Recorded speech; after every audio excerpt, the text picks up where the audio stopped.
Sugeng pinanggih malih lur wonten konten video kumakan. Kali ini saya meneruskan gawe opak dari nasi lur ya. Yang tadi sudah direkam ya lur, waktu proses pembuatannya, dan sekarang tinggal ngirisi kerupuk lur. Ini kita irisi kerupuknya lur ya. Nah, setelah dirisi ditotong ini lur, diselen nggone tampah, nggone dik yo kena, nggone tampah kena, sak duwene panjenengan. Jadi kita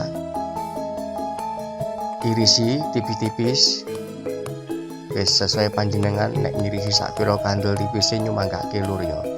Sementing dirisi.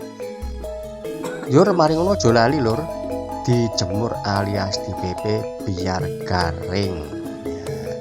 Lek panas pol ya mungkin 5 hari udah waring sering ya lur ya. Lek panas pol. Tapi lek panasnya biar pet campur mendung sok udan barang ngono kuwi ya mbuh. Wis muga-muga cepet garing ngono ae. Iki lur tak pepe lur. Lah iki panasnya posisine kaya ngene iki keadaane. Muga-muga cepet garing lur ya. Selak tak ngilawu lur. Nah, iki lur wes jan mening tenan, stop markotop. Oke lur, untuk njajal sing wis dadi lur, dek wingi aku sing mepe lur. Lah iki lur, dadine koyo iki lur. Nah, iku wis garing sing dek ingi terus tak goreng iki lur. Nah, nek tak nggih maem awan iki. Ya, iki lur ya. Oke lur, cekap sak menten riyen nggih lur. Sampai jumpa di konten yang berikutnya.